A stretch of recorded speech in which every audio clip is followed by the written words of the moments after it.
Welcome to Quiet Scare, where horror doesn't scream, it whispers. There's something remarkable about real documented experiences. These aren't made up. Someone lived this. The thing about authentic accounts is that the core truth often feels more unsettling than any fiction. It's fascinating how a real encounter, carefully selected and thoughtfully adapted, can be elevated into atmospheric storytelling. The team honors the original truth of these real encounters, while using literary craftsmanship to give them the enhancement and atmosphere they deserve. This transformation preserves authenticity, creating sophisticated, sleep-friendly horror that's perfect for nighttime listening. What's interesting is how these raw moments, often brief and disorienting in real life, can be restructured to maintain their impact while guiding the listener to rest. Supporting the channel helps it grow, so liking and subscribing is always appreciated, and the notification bell ensures listeners never miss a new episode.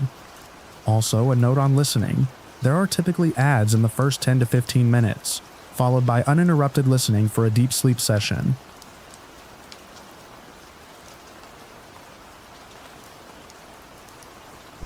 I saw it at noon, in the kind of light that leaves no room for tricks.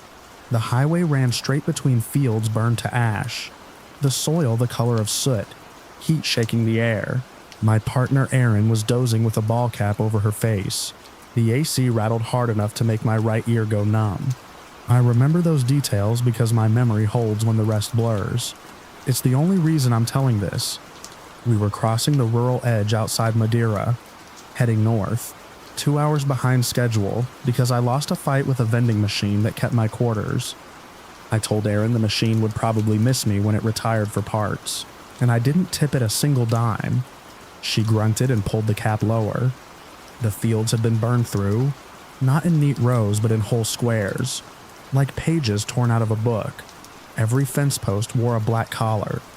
The wind blew a steady sheet of gray down the ditch, carrying the taste of cooled charcoal. I kept my eyes on the road because that's how I handle the world, one thing at a time. From the front bumper outward, the speed limit sign came up bright and clean, then the crossroads, then the shoulder lane widening into packed gravel. That's where I saw the pickup. It sat angled into the ditch, nose low, tail high, a dented white bed with one taillight taped over in red film. A man stood beside it with his arm raised. He wasn't waving. The arm was out and rigid, as if caught mid-gesture. A smaller figure stood in front of him, between the open passenger door and the ditch. The small figure didn't move. I eased off the gas and the world stretched longer. Erin's hat slipped from her face when the Jeep slowed. The man's elbow hung above the smaller person's head, one hard shape against the sun. Gravel crunched under a boot. A sharp, short sound hit the air, sudden, clean. The smaller shape folded sideways and hit the open door. The door shuddered. I asked if Erin saw it. My throat went dry as soon as I spoke. Erin pushed up on her elbows. I angled toward the shoulder. I didn't pull all the way in. I aligned the Jeep so the passenger window had a clear line across the ditch. The ash lifted in low sheets. An irrigation pipe lay broken along the fence, white and harmless. The man turned toward us. I caught his face for a second. Plain and open, the kind you forget unless it shares your table on holidays. His eyes tracked us and slid away, like we were a minor issue. The smaller figure, now I was sure it was a kid, didn't stand right. They braced a hand against the seat and swayed, then straightened. The man's arm dropped. My stomach pulled down hard. I put the Jeep in park and reached for the door handle. Erin touched my wrist. "Call," she said. "Level. I do well with steps." I took my phone and dialed the local number posted on the last mile marker sign. The person who answered sounded bored, in the way people with headsets can manage. I gave the mile marker. I described the pickup, the man, the sound, the way the kid moved. I kept it plain. Plain as how true things sit still. The dispatcher told me to stay in the vehicle. I said fine. We watched. The man raised his hand again, not in a strike now, but steadying. He guided the kid into the truck. I saw the kid's head lean away. The man's other hand rested on the kid's shoulder. My knuckles went white on the steering wheel. The AC rattled. The wind lifted ash. The man shut the door and looked across the ditch at us, then down into the cab. We sat with the engine running. Leaving felt wrong. Staying felt wrong. Erin's hand stayed on my wrist. The dispatcher stayed on the line long enough to confirm we wouldn't walk into it. She said a unit was on the way and told me to have a nice afternoon. It was noon. It was hot. The sun threw hard light. 2 minutes later, the man climbed into the driver's side and shut his door. The truck idled. He didn't leave. Neither did we. When the local cruiser rolled up, lights on, no siren, my spine loosened. I would hand this off. I would say what I saw. I would use the plain words that calmed me down. The officer stepped out and walked to my window first. He leaned in like we were at a neighborhood barbecue and said he'd received a report. He asked what I thought I saw. I told him. I kept the shape of the man's arm and the kid's collapse in the middle of it. I mentioned the sound and how the door moved. I kept my voice steady. He listened and then carefully asked if I'd had anything to drink. I said no. He smiled like we'd shared a joke I'd missed. He said the wind does things out here. He said ash plays tricks. He said heat shimmer can make a door look like it moves when it's still.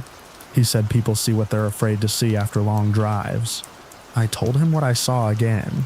I told him I have a good memory and write things down. He touched the brim of his cap and said he'd go talk to the folks in the truck and we could sit tight. Erin kept her eyes on the pickup. The man sat steady in the driver's seat. The kid's head flickered behind the glass. No one waved. The officer went down the slope and crossed the ditch. He rested his forearms on the open window of the pickup and spoke to the man. The man nodded. The kid stared straight ahead.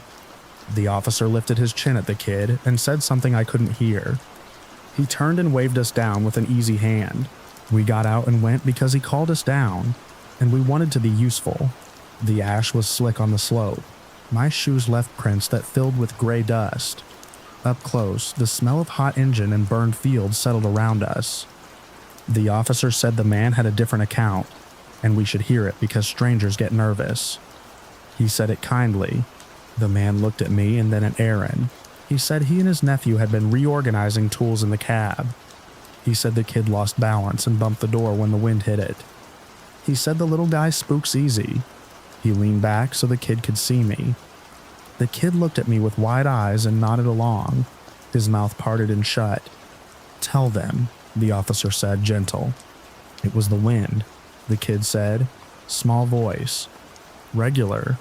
The man smiled at the officer and then at us. The smile didn't reach his eyes. The kid went still again like someone had hit mute. I said that wasn't what I saw. I said it without heat. I hold on to first observations until I have a reason to change them. The officer tapped the door. It didn't move. He tapped again, and it boomed hollow. He said a tap and a slap can line up in hot air. He said he'd write it as a short stop to check a stalled vehicle. He said we should go enjoy our drive. The man raised his eyebrows to show good nature. He asked if we needed anything else from him. He patted the kid's shoulder lightly, like punctuation. The kid didn't flinch. He didn't lean in. He stayed where he'd been placed, eyes forward, jaw tight. The air went flat around me. It's the same feeling as when a store alarm chirps one bar too long. Small and solid. I cataloged what was in reach. Erin's hand on my wrist. The officer's hand on the truck door. The man's hand on the kid's shoulder. Ash blowing across our shoes. We climbed back up to the shoulder because the officer nodded like the talk was done. He followed and stood close to my open window. He rested his elbow on the sill and said he appreciated my concern. He said it was probably an optical quirk, and people new to field burn get spun around by the heat. He said false alarms are part of the job. I said I wanted to make an official report. He said I had just done that. He didn't write anything down in front of me. He told me to take care, and told Erin to keep me hydrated. He said it like a friend. He didn't move until I put the Jeep in gear. We pulled away first. We had the speed to merge. I kept the pickup in the mirror until the highway crossed a low rise, and the truck tucked into a gap in the ditch grass. The cruiser stayed parked at an angle on the shoulder. The officer had his hands on his hips. He watched us go. At the gas station 10 miles up, I parked under the hatch shade and wrote everything down. Time, mile marker, the taped taillight with the top edge peeling, The heat tremble, the kids nod. I breathed through my shirt because the smell of ash had come with us and settled in the fabric. Erin bought 2 waters and a stale pastry. She handed me a bottle and told me to drink. My hands shook. She looked at the page and said we were going to the station in town. The station sat behind the library, a low building with a single flag snapping at half wind. Inside, the AC worked better and made the fluorescent lights hum. A woman at the desk asked, without looking up, what we needed. I said we wanted to file a statement about a possible assault on a minor. I said we'd spoken to an officer at the scene who called it optical confusion. The woman smiled the way people smile at a child gluing a crooked star. She slid a form across and told me to fill it out. I filled the boxes, block letters, careful lines. My handwriting looked steadier than my hands felt. Erin stood next to me and tapped her finger once, twice, then went still. A deputy came out of a frosted door with a coffee cup, and the look of a man who'd rather be anywhere else. He read my form and asked me to tell him again, out loud. I did. He asked where I was from. I told him. He asked what I did. I said I keep records. He smiled and told me the brain mislabels all the time, especially when people are tired, and he was glad I cared, and he hoped I enjoyed the visit. He said the officer at the scene had reported a stalled vehicle. No offense, nephew present. Witness agitated. He slid my form back like it had corrected itself. I asked if someone could check on the kid. I said they could confirm names and make sure everyone was safe. He told me he knew the man in a general way. He said it like that, and it would be unnecessary to stir up trouble over a misunderstanding. He said this is a small place and people notice strangers who inject themselves into local business. He smiled when he said it. The skin around his eyes stayed still. We stepped outside into the heat. Erin didn't talk until we were in the Jeep with the doors shut. She said we were calling someone else. She named the State Highway Patrol. I dialed. I kept my voice clear. I told them what I had seen and that the local unit dismissed it. I gave the mile marker and the description. The operator listened longer than the local dispatcher. She asked me to repeat the direction of travel. She asked a few hard, short questions that closed boxes. When we hung up, Erin's mouth was a line. We sat in the heat with the AC blowing and the world flattening. Then we moved. We weren't going to put ourselves back in that ditch with that smile. We drove. The fields ran by in quiet squares. An old billboard showed a smiling family and a phone number for a farm tour. The ash lay down as the wind shifted. I checked the mirror more than the road called for. 20 minutes later, the local station's number flashed on my phone. I handed it to Erin because my hands felt small and useless. She put it on speaker. The deputy's voice filled the Jeep. Friendly as a weather report, he said he understood we had made a second call. He hoped we understood it would complicate things for a hard-working neighbor over nothing. He said we could come back to the station and talk. He said if we were mistaken, no harm done. But if we kept saying things that were not true, there could be consequences for filing false reports. He let the sentence sit. The AC cut out for a beat, and then caught again. Erin said we stood by what we saw, and we were leaving town. She ended the call. The phone rang again. We let it ring. It rang again. We turned the sound off. We took the first exit that gave us an angle away from those fields. We didn't talk. We didn't play music. We didn't stop until the burned squares turned to rows of green, and water glinted in ditches again. At a fast food lot, I got out and leaned my forehead on the hot roof. The world felt tight inside the Jeep. Erin stood beside me, close enough to make a wall. That afternoon, I submitted the same report to a larger agency through their website. I typed with the same care I use when I enter data. Someone else will use to make decisions. I attached time, place, the officer's badge number, the taped taillight, the smell of ash. A specialist called me 2 days later and asked pointed questions. I answered from our kitchen table with laundry piled on the chair beside me and a truck passing out front. The kid's face did not go soft in my head. They said they would handle it. They said they couldn't comment further. They said, "Thank you for caring." They said the words people learn to say when words have limits. We didn't drive that highway again. If we had to cross that part of the county, we took the long way that hugs the river and keeps the fields off the right shoulder. Weeks later, when an unknown number pinged my phone, I let it go to voicemail. The message was blank. Just a connection and a decision not to speak. I know what I saw. The tape on the taillight was red, with the top edge peeling. The kid folded and then stood still. The light made everything hard and plain. The officer's smile didn't reach his eyes. The deputy's voice had a soft cover over a firm edge. The people there moved together to keep an outside story out. I left. We kept going until ash shook loose from our clothes and fell into the seat seams. My report lives on someone's server with a timestamp and a case number. Action referred. I don't know what happened next. The air in that ditch was hot and still, and tasted like ash, and in my head it always is.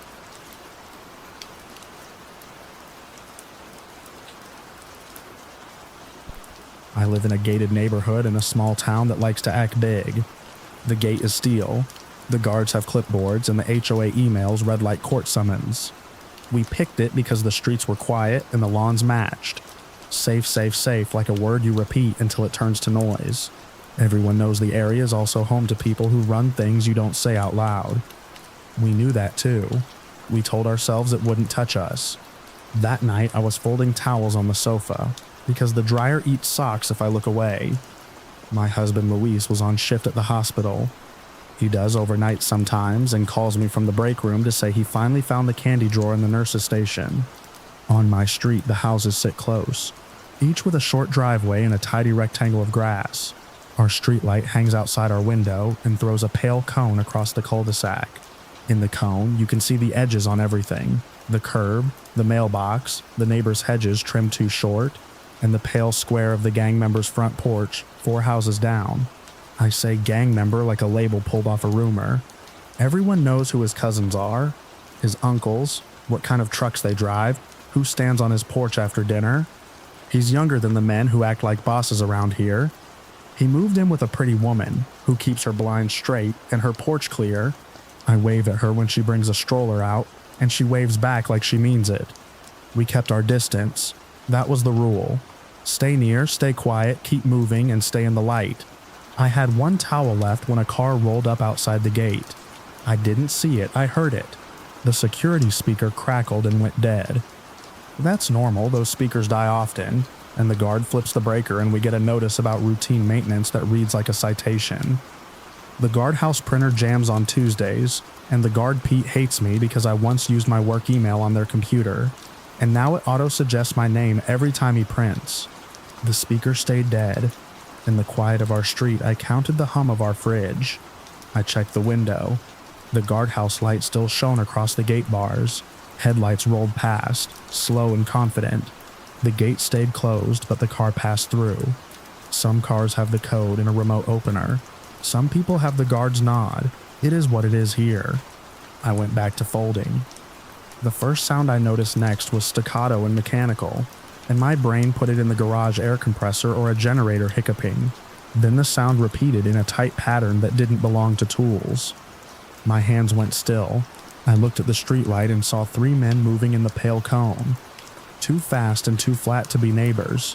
They moved like people who had measured the steps between the cars in the front porch earlier. They wore dark jackets with nothing shiny. One held his arm bent tight across his chest in a way that answered the question I hadn't asked. They went to the gang member's house. His porch light was off, and the hedges were squared to the concrete. The first man raised his arm and shot through the door panel. The sound made the air in my living room stutter. Drywall dust puffed out. The second man kicked the jamb, and the door swung, then caught on the chain. He fired through the chain, and the chain fell. The third man held the threshold and sighted down the hall with a calm that matched the lamp still on in my living room. I dropped to the floor. The sofa blocked my body from the window. My phone was on the coffee table. I reached up, grabbed it, and typed 911. I didn't press call. I didn't know why. I watched the pale cone of light and kept my breath low. A towel slid onto my wrist and warmed it. The house smelled like fabric softener, clean and false. From the open door, more shots. Short, decisive, close range, not wild, workmanlike. Then a silence that felt like a door shut inside a second door. 2 of the men went into the house, and the third stayed at the threshold. looking back toward the street like he would see me, even though I was below the level of the glass and had turned off the lamp. He checked his watch. I stayed still. I pictured Luis in the windowless break room, reading a snack label. I placed my phone on the carpet so it wouldn't rattle if I shook. They were fast inside.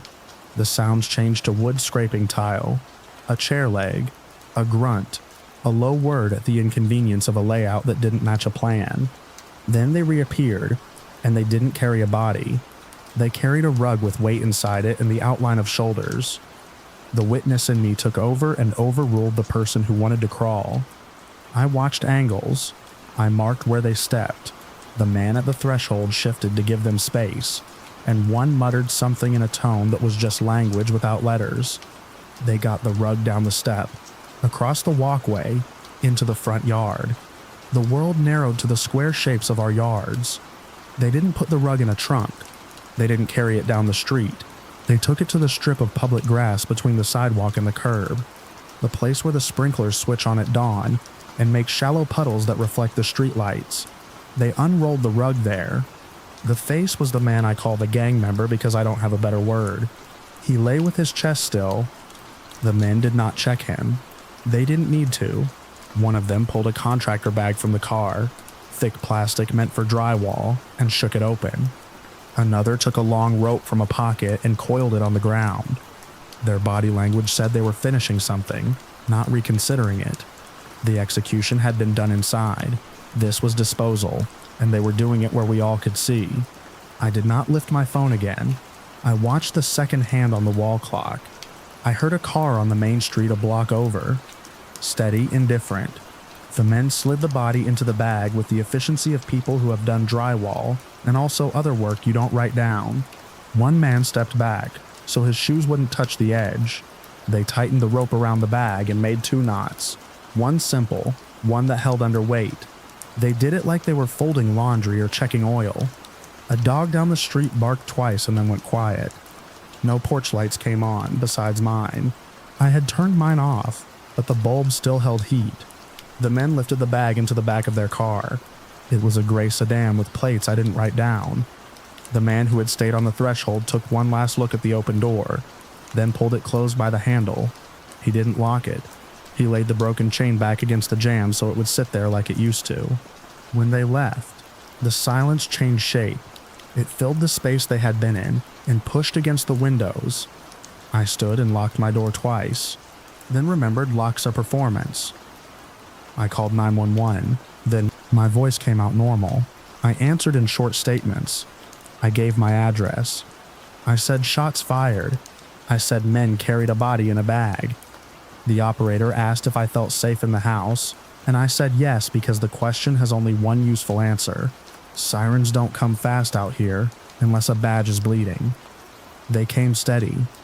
The broken door down the street stood closed but wrong. I could see splinters around the lock in the spill of the streetlight. I waited by my window with the lamp off and my hand flat on the sill. My wedding band pressed a line into the paint. The towels were still on the floor.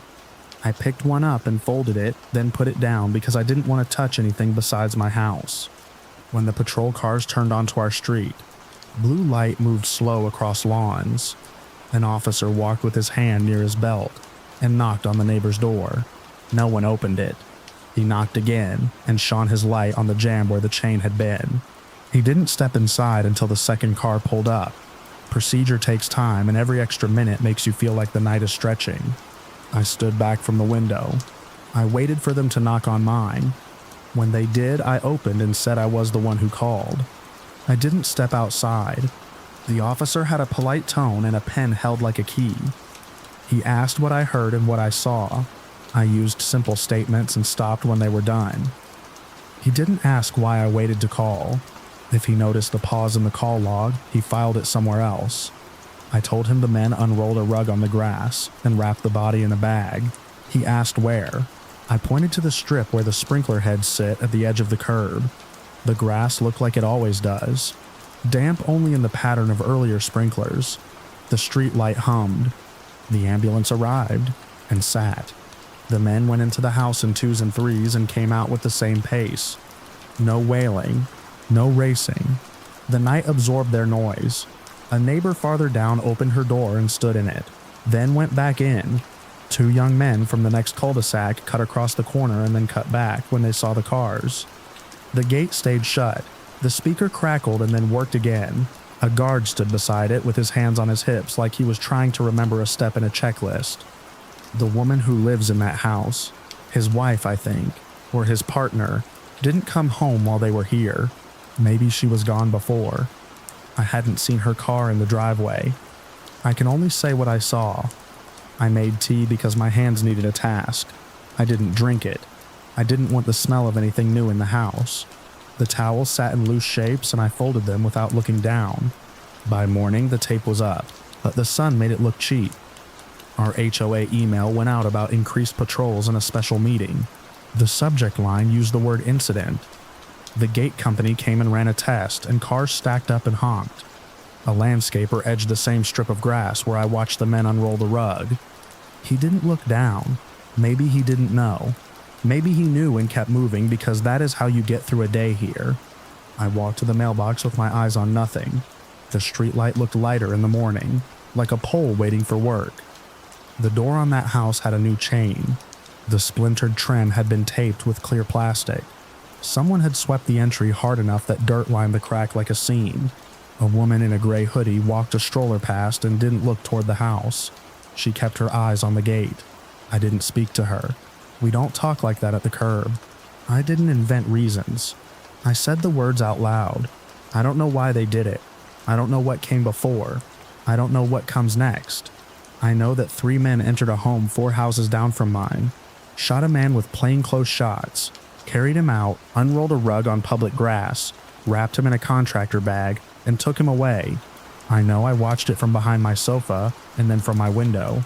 I know I put my phone down. I know I picked it up later and used my voice like it belonged to someone reasonable. At night now, I keep the towels folded. I keep the lamp off. The streetlight throws its cone, and the edges are still so clean they hurt. The gate opens for people with codes and for people who decide they belong. We all live inside the same perimeter. When Luis goes to work, he texts me when he parks, and I text back one simple line, like I'm folding or I'm in bed. It reads like nothing, but it says I have my head above water. Sometimes I stand by the window and watch the strip of grass. I don't expect to see anything there. The men didn't want us scared. They wanted us informed. They brought the end into the open, placed it where the sprinklers hit, and left everything else for us to rewrap as routine. The routine accepted it. The gate still hums. The guard still has his clipboard, and my mailbox holds coupons I will never use. I can live with all that. I can live with the nights. What I can't file away is how they closed his door before they left, set the chain back where it used to sit, and made the broken look neat.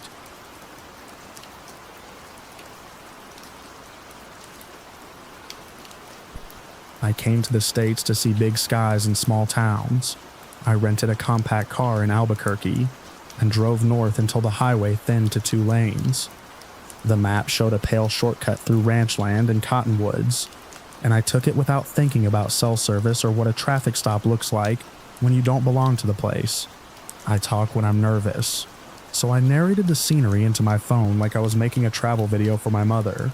The ditch water was a chalky green. The air smelled like dust and hot metal from road signs. I told her rural gas stations sell more types of jerky than any person needs, then corrected myself, because someone probably needs all of them, just not me. The road kicked me past a feed store and a shuttered diner with a faded Pepsi clock in its window. 3 men stood outside a repair shop, and their heads turned with my car, not hostile, just tracking something new. My curiosity felt useful until it didn't. I rehearsed one sentence in English for a counter. I'm visiting. Where is the restroom? Saying it out loud made me feel prepared and ridiculous at the same time. I had to pee, which made the next choice easy. A small park sat beside the road with a sign that said Arroyo Vista. 2 picnic tables, 1 cracked basketball hoop, a fountain taped off with a note. I parked under a cottonwood and thought about the miles I'd save by not driving back to the main highway. I stretched and checked my messages. My cousin in Denver sent a photo of her kids at the pool. I sent back a thumbs up and a promise to arrive by dinner. I added a note about the tape on the fountain. Even small parks have rules, I said into the empty car, and it made me laugh once. The lights came from behind me first. No siren, just bright bars on the rear view. And then an amplified voice I didn't understand at first. It sounded like a radio in a metal box being played underwater. Then it resolved into words. "Driver, turn off the vehicle. Keep your hands on the wheel." The instruction repeated with the same quiet patience. My hands went where they were supposed to go. I looked left.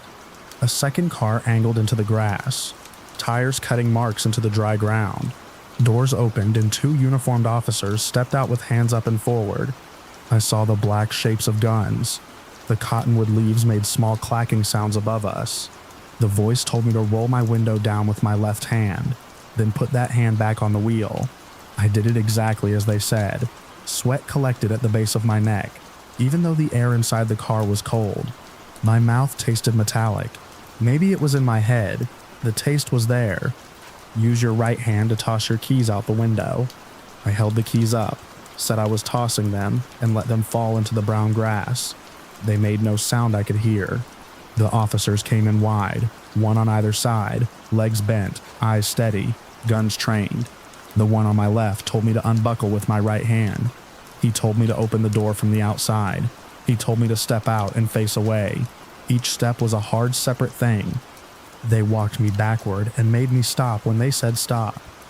I stared at the bright hood of my rental with its fine coating of dust and a smear where I had wiped it at a gas station. I put my hands on my head, fingers laced, elbows out. One asked if I was alone. I said yes. I said I was a tourist and I had documents. My voice did not sound like my voice. He told me to spread my feet wider. I did. Hands took my wrists and plastic cinched them. The zip tie tightened in a cheap, simple sound. I kept my gaze on the hood. Breath pulled through my throat in a thin stream. The officer on my right said I was being detained under suspicion. He said there was an ongoing situation and a suspect matching my description. They brought my hands down and guided me to the cruiser. "Watch your head," one said. I lowered it because a stranger's hand decided how fast I moved. Inside the car it was cooler. The plastic partition had scrapes, where boots or cuffs had scarred it. The radio spat out locations and short codes. The doors shut and the outside sound turned to a hum. In the side mirror I could see the park sign in my car under the cottonwood. A small dust cloud hung around it. We pulled out. The road looked different from the back of a police car. The lines were the same and my brain counted them. The station sat behind a brick facade on the main street of a town I hadn't planned to learn. A hardware store across from it had a mural of mountains. An older woman pushed a cart past my window and didn't look in. We went through a gate and into a lot. White walls, a humming air conditioner, paperwork, a bench. They cut the plastic from my wrists and put steel on instead. The steel changed my balance. An officer read me words in a steady tone. I knew from borders. I nodded and signed where he pointed. They took my phone. They took my belt and my shoelaces. They left my glasses. They set my bag on a table, opened it and checked the inside seams. I said my name 3 times. Each time the spelling landed flat in the room. A man with a shaved head and a pink mark at the corner of his mouth led me down a hallway that smelled like disinfectant and hot dust. He opened a door and told me to sit on a metal chair in a small room. Cinder block walls, pale paint, a camera in the corner, a small speaker. He shut the door. I sat. Time felt gluey. The skin above my forearms prickled. I watched a red light on the camera and decided it didn't mean anything I could use. That decision made the minutes move. They came back. The shaved head man and a woman with a badge clipped to her shirt at an angle. The woman put a printout on the table and slid it toward me. Copier paper grain. A face that was not my face, and a name that was not my name. The man in the photograph had my hair, and something of my nose, and the tired set of the mouth. He had a scar down from his eye. Text under the photograph used words like aggravated and armed. My stomach tightened cleanly. It told me to be careful with every sentence. The woman watched my eyes. She asked where I had been that morning. I told her the gas station names from my receipts because I had kept them folded in the same pocket. She asked where I was going. I said Denver, my cousin, dinner. She asked who would confirm that. I said my cousin's name and phone number. The man wrote that on a form. I listened to voices in other rooms say names and dates. One voice raised and then lower. The woman asked me to take off my glasses and look straight at her. I did. She nodded and asked me to turn my head. I did. She compared my cheek to the scar on the paper. She asked if I had any scars. I said no. Tattoos? No. A gray pickup? No. The man wrote no in neat boxes. They left me again. I sat. The air conditioner rattled and then smoothed. I thought about my mother checking for my message and not finding it. I thought about the last time a uniform told me where to stand, and how that feeling sat in my chest afterward and did not budge. I made myself think only about the next door opening. The door opened. A man in a plain dress shirt came in with the woman. He set a tablet on the table. He showed me my passport photo. It looked like me if I had been pressed flat. He asked me to confirm my birth date. I did. He touched the screen and showed me a grainy still from a security camera that captured the man from the printout walking into a store with his head down. The timestamp lined up with when I had been an hour away on the road. The man in the still had a cobra tattoo on his wrist. I didn't. The woman checked my wrists. The plain shirt man nodded. They stood. The woman said there had been a serious incident 2 towns over. She said there was a fugitive considered dangerous, and that he resembled me enough for them to approach with caution. She said caution the way a doctor says a word you don't argue with. She said they were working to resolve it and thanked me for my cooperation. Her voice had softened. She said someone would remove the cuffs. The shaved head man came back with a small key. The cuffs opened with 2 clicks. I rubbed my wrists and then stopped because the rubbing made it real in the room. The woman asked if I needed water. I said yes. She brought a paper cup from a cooler and I drank it in 3 quick tilts. The water tasted like the building. The plain shirt man said it was a misunderstanding. He apologized. He said they needed to be sure. They led me back through the hallway, past a door with a humming light and a bench with an elastic loop screwed into the floor. They gave me my belt, shoelaces, and phone. They handed me my keys in a clear bag with a property sticker. The woman offered a printed sheet with a case number. "In case you need it," she said. I put it in my pocket. Outside, the afternoon had stretched thin. The sunlight lay flat over brick and blacktop. I walked to my car with my shoulders too square, and then dropped them. The lot smelled faintly of oil and old rain.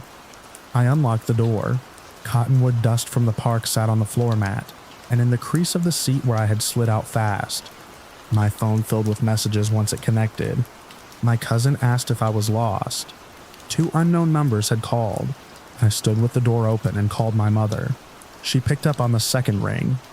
I told her I would be later than planned. There had been a problem with directions and a stop. I said I was fine. I did not translate the shape the day had made in my chest.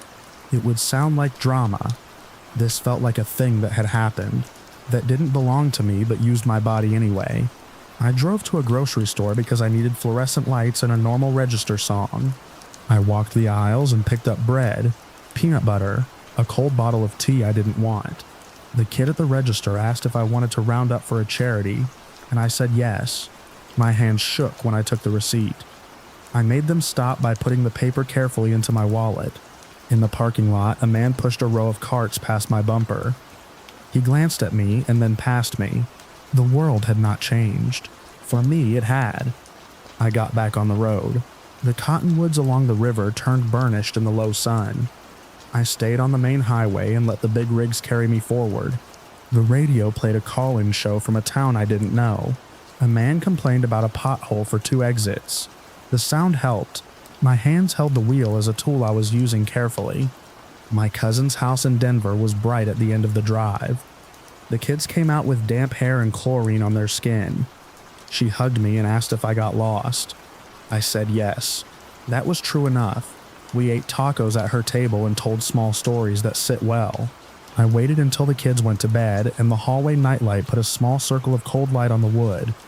I told her about the park, the lights, the voice. I told her about the picture on the table, the scar that wasn't mine, the wrist without a cobra. I told her about the apology and the release, and how my chest did not get the memo that I was out. She got angry for me in the kitchen. Cabinets held their place. She said we could call someone. She said there would be a way to make someone write it down. I took the case number from my pocket and looked at it. We stood with the paper between us. I slept in her guest room on a bed that sank in the middle. Red digits on the clock changed. Each car outside felt like it was checking on me. I fell asleep near morning and woke up with the feeling of a voice at my ear telling me to spread my feet. It was just memory. I lay there and waited for the sun to push a line of light across the wall. In the morning, I made coffee and packed my bag. I put the case number with my passport and receipts. My cousin kissed my cheek and told me to text when I arrived at my next stop. I said I would. She asked again if I wanted her to call someone and add weight to a scale. I said maybe. I meant yes, but I didn't know how to carry it and travel at the same time. On the way out, I drove past a police cruiser at a light. The officer inside sipped from a cup and watched the crosswalk. He didn't look at me. I watched the light instead of his face. The day was plain and hard-edged. The road went on the way it always did. I took it, because there wasn't anything else to do.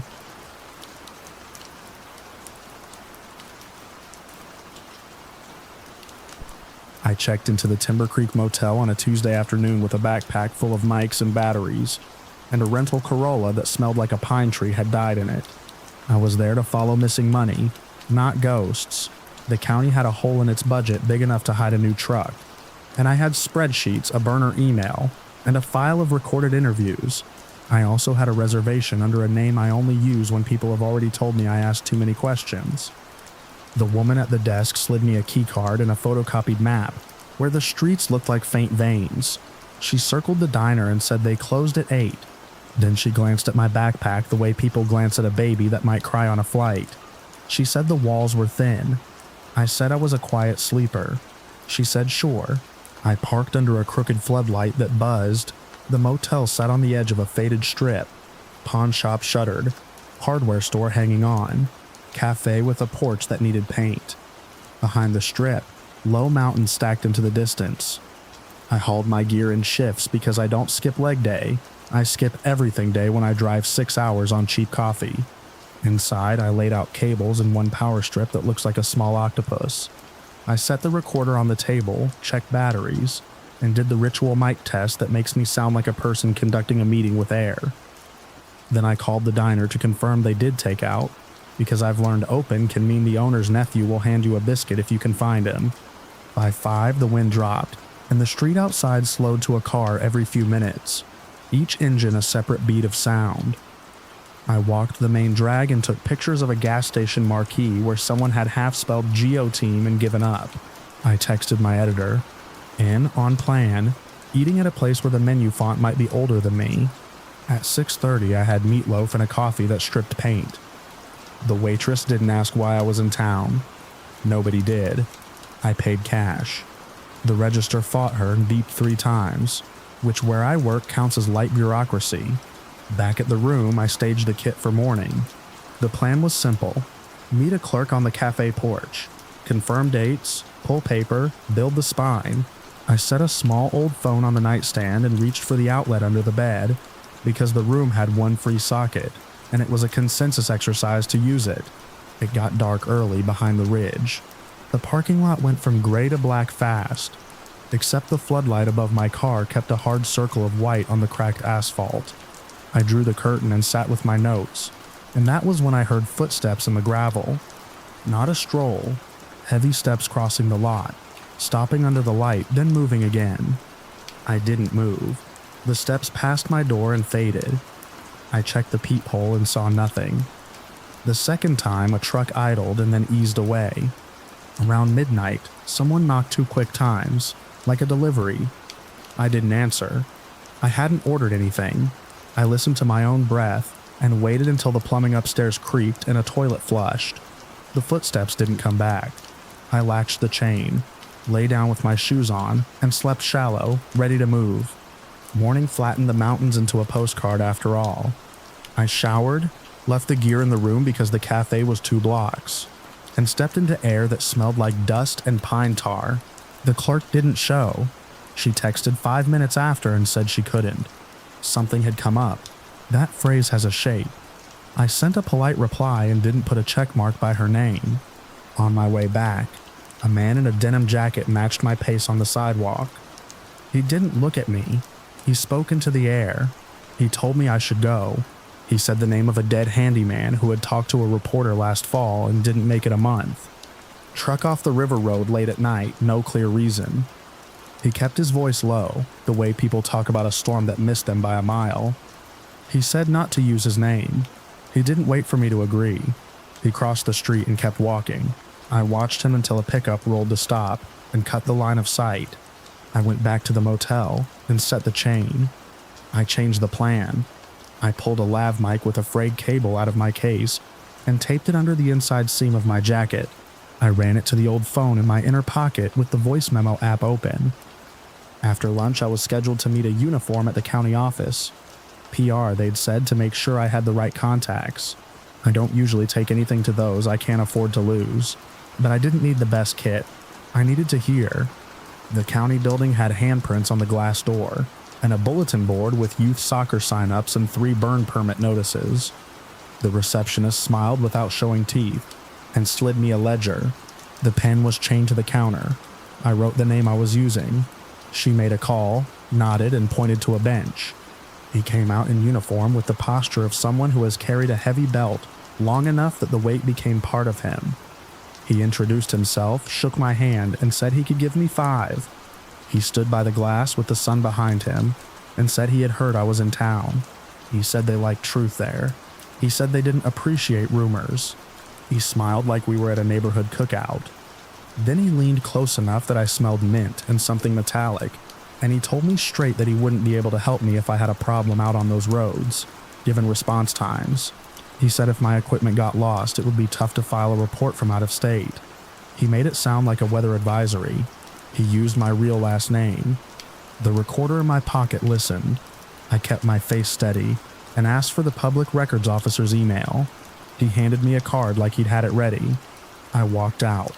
My legs felt hot and empty. I didn't look back through the glass. Outside, the same truck from the night before idled at the curb with the driver inside.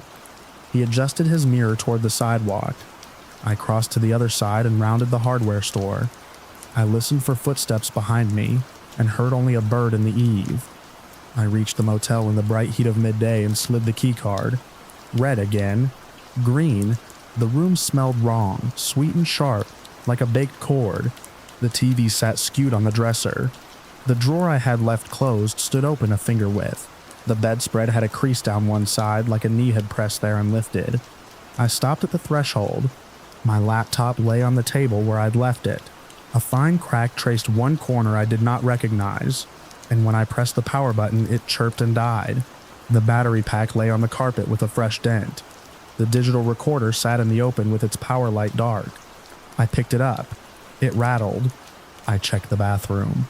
A wet handprint at waist height marked the shower curtain. The bin was empty. My cable bag sat open. My clothes in it were turned. I stayed in the doorway and looked at everything without entering.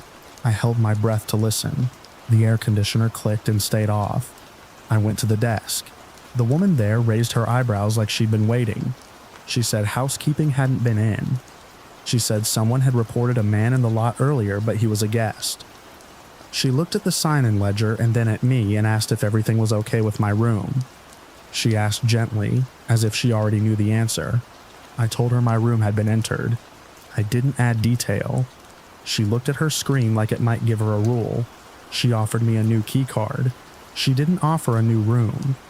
I took the card and didn't go back inside. The shade by the stairwell, I opened the voice memo app on the old phone.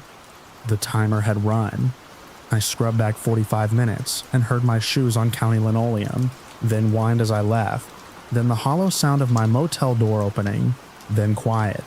After a long gap, hard plastic hit wood, a small crack, a breath I didn't recognize, a short low chuckle that wasn't laughter, a man's voice, close to where the hidden mic sat in my jacket on the chair back. He wasn't talking to me. He said, She's not going to like this. Footsteps. The recording stopped. The timestamp put it just after noon. The recorder had kept running. I hadn't meant to leave it on in the room. It didn't matter what I had meant. I gathered what still worked. The field recorder was finished. The laptop was probably finished. The old phone with the audio was not. I slid it into my waistband. I packed the bag and zipped it. I stepped into the sun and put the bag in the trunk. The truck across the lot started. I didn't look at it. I got in the Corolla and set my hands on the wheel. The leather felt tacky. I checked the rear view and saw my eyes and the slice of the lot behind me. I reversed, turned, and rolled onto the street. Then the highway. Then the 2-lane that led down out of the mountain shadow. There's a reflex that tells you to push when you're pushed. It has a time and a place. The time wasn't that parking lot. The place wasn't that town. I drove to the next city with a chain motel by the interstate, and lights that didn't buzz. I paid with a different card. I locked the door and wedged the chair under the knob. I set the phone on the bed and backed up the audio to the cloud. Then I sent a copy to my editor and another to a friend in another state who never deletes anything. I didn't sleep. I lay down, closed my eyes, and saw the hairline crack on my laptop screen. Morning. I drove home with the phone in my pocket and the audio in 3 places. Somewhere in Nevada, I played it again. It had what it needed. The voice at the county office making a promise he wouldn't call a threat. The breath. The chuckle. The break. The words in the room that weren't meant for me. I cut the episode a week later on a borrowed machine with the care I use when handling glass. I didn't name the motel or the worker in the denim jacket. I named the county and the year. I said the dates from the ledger, the line items, the purchase orders for equipment that never arrived. I layered the office audio and the silence from my room and the small clean crack that told the truth. I called the state auditor and read their boilerplate flat. I read the clerk's cancellation text myself. I kept my voice steady. When it aired on a bigger city syndicate, I didn't sleep. Not because I thought a door would open, but because I could hear my voice through the wall from my neighbor's radio, and it thinned the room. The inbox filled. Some angry, some grateful, a few scared. One from a lawyer with a signature block that needed its own page. He asked for raw files. We moved that to another channel. I didn't go back to Timber Creek. I didn't go near it. The man in denim didn't write me. The woman at the desk didn't either. The sheriff's office posted about vandalism and told travelers to lock their cars. They said nothing about my room. They said nothing about the man on the tape. I sleep with shoes near the door now. I keep copies of copies where I can't reach them in one step. I back up slower because I check as I go. I don't chase credit in places that like to check names. I name what matters and leave the rest obvious. People ask why I drove away and didn't wait for someone to fix it. They say I should have pushed harder. They say file in the next county. I tell them the truth. I was there to collect facts and keep breath in my lungs long enough to use them. I wasn't there to be brave alone under a buzzing circle of light while a truck idled and a piece of my gear broke, where I couldn't see who held it. The tape was my reply. It still is. The audio runs clean. A voice warns with a smile. A room answers with a crack. Then air, footsteps leaving, and a door that doesn't close on the recording because it was open when it shouldn't have been. That's what I can tell. The rest is the mountain, the road, and the way people look away when you mention the river after dark.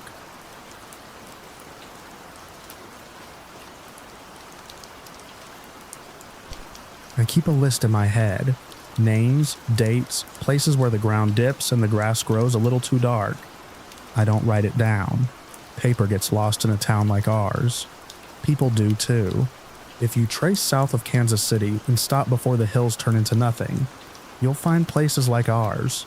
Small squares of light from kitchen windows, a 2-lane road and a feed store. We're not famous. We wave with 2 fingers off the steering wheel. In the 1980s, we didn't say cartel, and we didn't say corruption.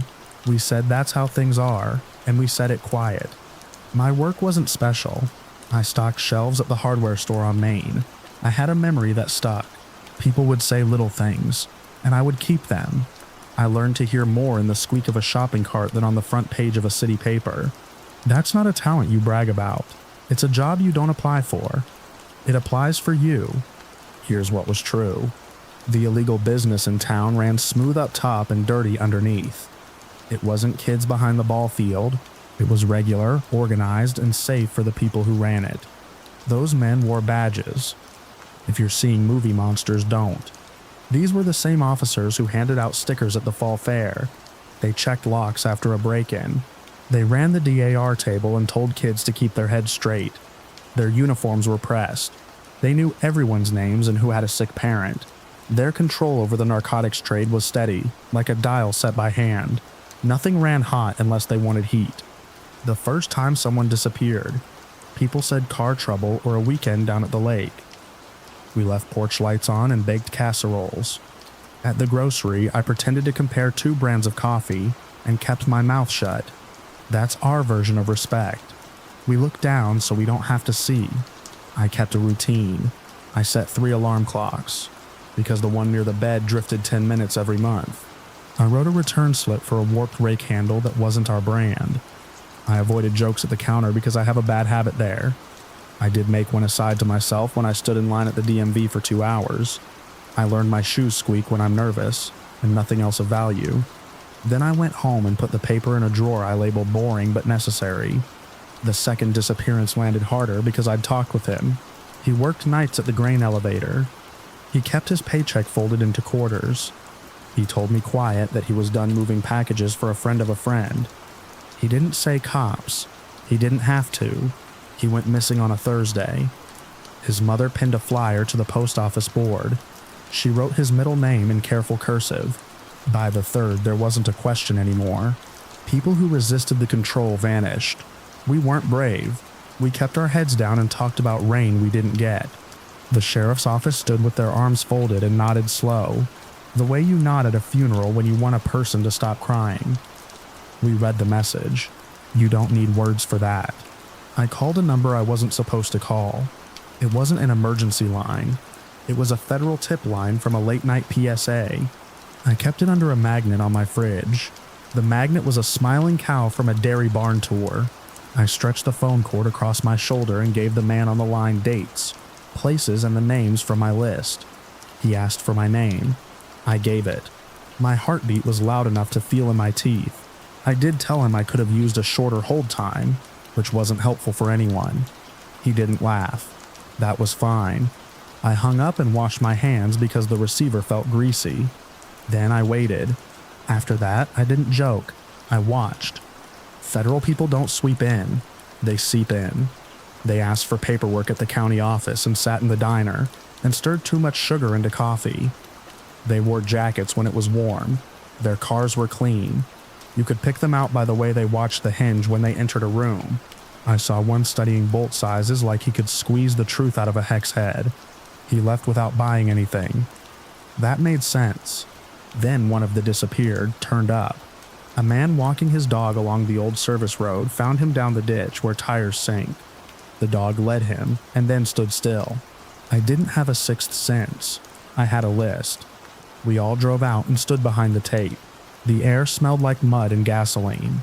He was one of the men who said no. That turned rumor into a wall you could put your hand on. The deputies showed up with lights and tape and low voices. They moved like they had a plan. They made notes. They touched elbows. The deputy nearest us told us to go home. We went. Because that is what we do when a man with a badge tells us to clear out in a firm tone. My porch light came on at dusk and threw a weak triangle on the steps. I sat at the kitchen table with my keys in my pocket. Inside, the small sounds became a list of reasons not to sleep. The refrigerator cycled. A baseboard ticked as it cooled. I wedged a chair under the doorknob.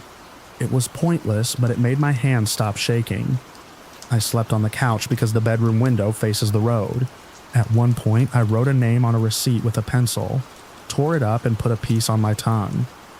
The graphite grit made me gag. I spit it into the sink.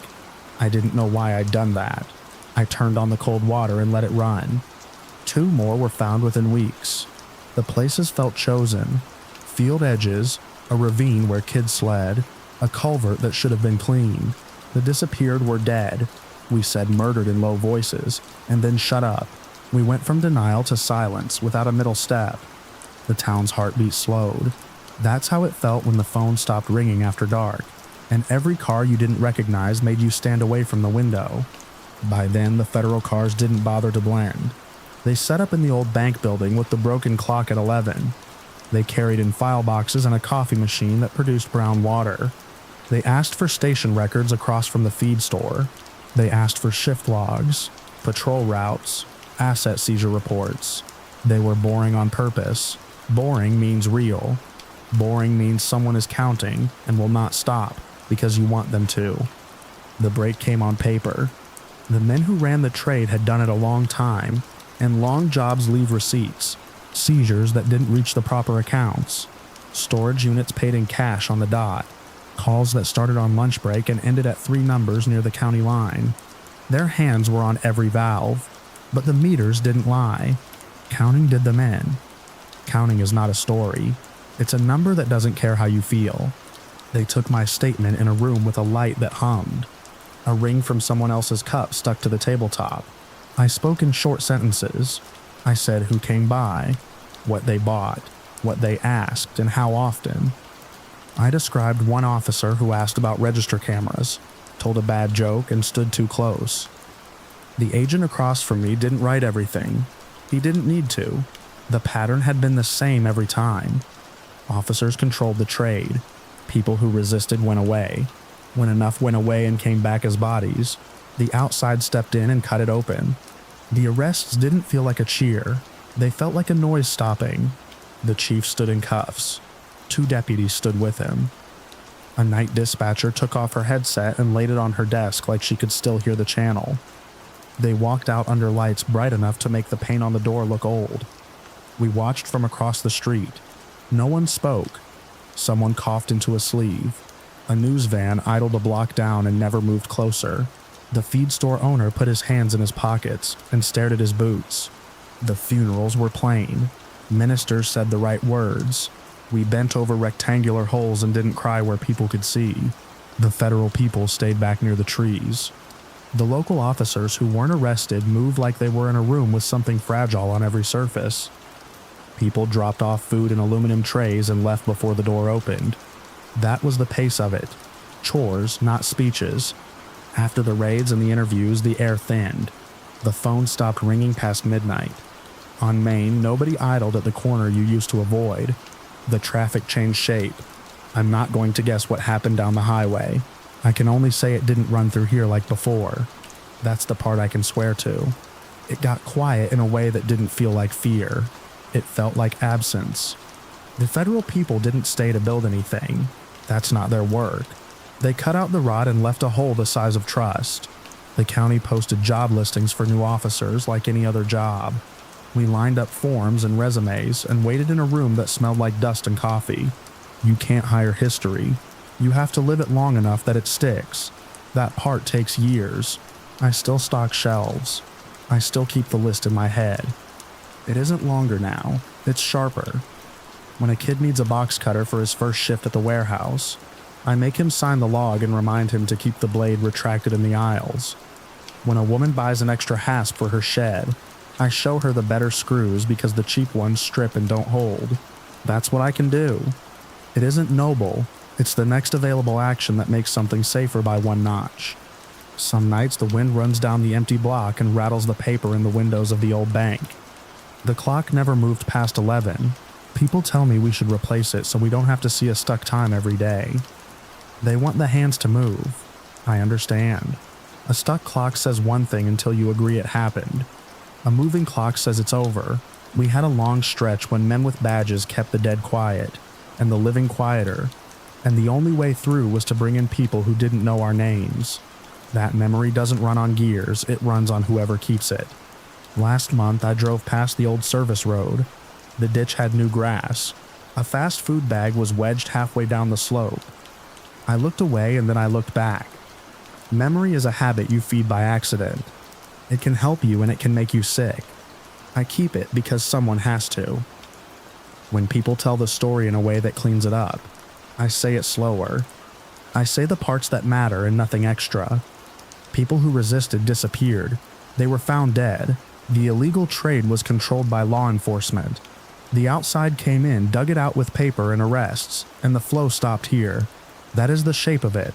That is this town. That is why I still keep a list, and why I don't write it down, and why the grass by the ditch looks darker even when the sun is high.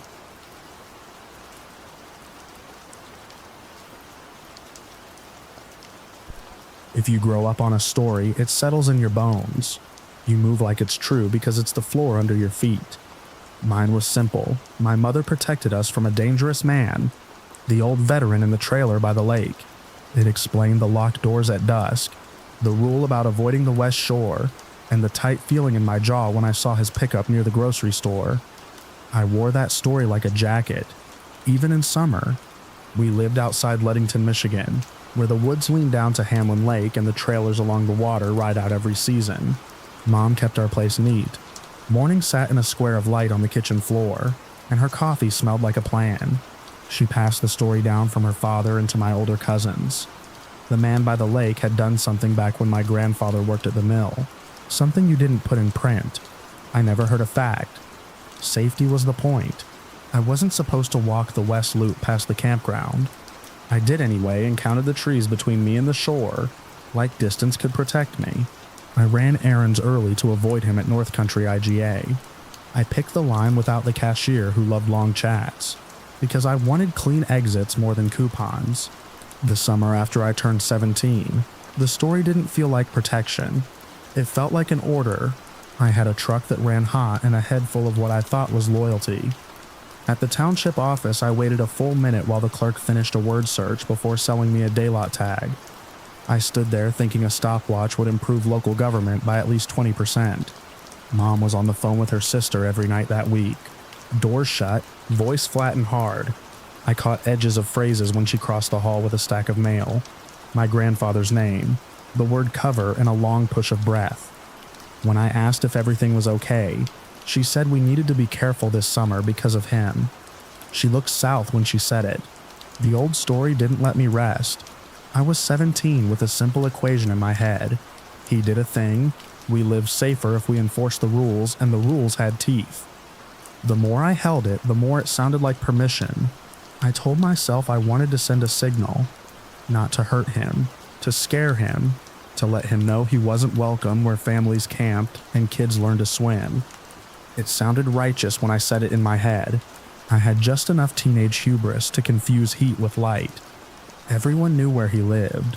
A rutted drive off a private turn, a flag on a short pole, a porch slanting toward the water, a metal shed out back, a neat stack of firewood cut to even lengths, his name in faded letters on the mailbox. I never saw a second car. I planned it like a chore. I wrote a list in my phone, then deleted it because it read like evidence. I bought a red gas can at the Ace on Ludington Ave and told the cashier I needed it for my mower. She nodded without interest. Life kept moving. I waited for a clear night. Campgrounds on the far side were full. Wood smoke carried across the lake in a low band. I parked near the day lot just before closing and walked the shoreline under a weak moon. The water showed a dull sheen. I knew the path to his place from careful drives past it with Mom. I stayed in the trees and kept my feet quiet. At the edge of his property, the dock cut off the little beach. A lantern hung by the door. A fold-out chair sat on the porch with a faded cushion. The yard was quiet. Water lapped. Pines gave their soft noise. Bugs did their work. Far off, a laugh from a campsite and a radio clicked. No dog. No second voice. I stood by the shed and poured a little gas into a plastic cup I'd brought. The plan was to run a thin stripe along the far side of the trailer where the shadows stayed, enough to scorch the siding and throw heat, enough to make a point. No person hurt. No flames near the door. A message. The can's metal handle tapped my thigh. If I ever did this again, I'd wrap a towel around it. That thought landed and soured in the same breath. Halfway along the skirting, right hand slick with fuel, wood creaked. The porch door eased open. The sound wasn't sharp. It was patient. The lantern shifted. A new shadow blocked the rectangle of the doorway. The light didn't hit me full on. It came low and off to the side and showed boots and then knees. "Don't run," he said. His voice was old and steady. You'll fall on that and set your pants on fire." I held still. I could have dropped the can and sprinted. I could have thrown the cup and made a mess. Everything I had rehearsed fell apart, and all I had was a small sound that didn't help. He took the steps one at a time and stood on the ground. The lantern stayed behind him, so his face stayed in the edge of darkness. I saw the brim of a cap and the line of his jaw. "You want to tell me why you're here?" he asked. "I'm lost," I said, thin, useless. He looked at the gas can and the damp stripe along the skirting. "Come closer to the light," he said. "Set that down first." I set it down. My hands clicked the handle. He didn't reach for a phone. He didn't reach for anything. He watched me like I might still make a better choice. "I know your mother," he said. "I know your grandfather." The names hit like a door latch. I didn't expect him to claim them. I didn't expect him to put himself in our house. He told me not to touch the can. He took the lantern down and angled it toward the ground. He kept the distance between us the same. "There's a story in town that isn't true," he said. He spoke in plain lines, no fancy words. "There was a night a long time ago. The cops went to the wrong house because a man at the mill, your grandfather, got there first with a lie. He pointed at me and it stuck. Your mother carried it. It protected her from another truth. I wanted him to be lying. That would have been easy. I wanted to feel the clean anger I brought with me. It sagged and went flat." "Your father ever tell you this?" he asked. "He's not around," I said. "Your mother?" he asked. His voice eased a notch at her name. "She said you were dangerous." He nodded once. Not hurt, not dramatic, just a practiced motion, like marking a box. "Take the can and walk back to the lot," he said. "I'm not calling anyone tonight. If you come back, I will. Go home and ask your mother a question she won't want to answer. That's the only clean way to end this." The lantern sputtered and held. The night stayed steady. I picked up the can and left. No excuse, no demand for proof. Proof felt like a word you use when you already know. The path back followed the same trees. The lake kept its soft sound. Across the water, the radio clicked on and back off. I put the can in the truck bed and sat with the window down until the bugs found me. Then I drove home. I waited for morning. Mom always woke first. The kitchen light made a low rectangle on the floor. I walked in with the gas can like I was holding a sign I didn't want to read. She looked at my hands, my face, the can. She set a spoon back in the drawer. No bounce in her eyes. No shock. Just recognition. "You went there," she said. "I did," I said. "He caught me." She didn't ask if I was hurt. She asked the practical thing. "Did you do it?" "No," I said. "He told me you know him." She sat at the table. She didn't tell me to sit. I stood. The room had Sunday quiet. She stared at a knot in the wood and then spoke. "Our father," she said, meaning her father and my grandfather, did a bad thing.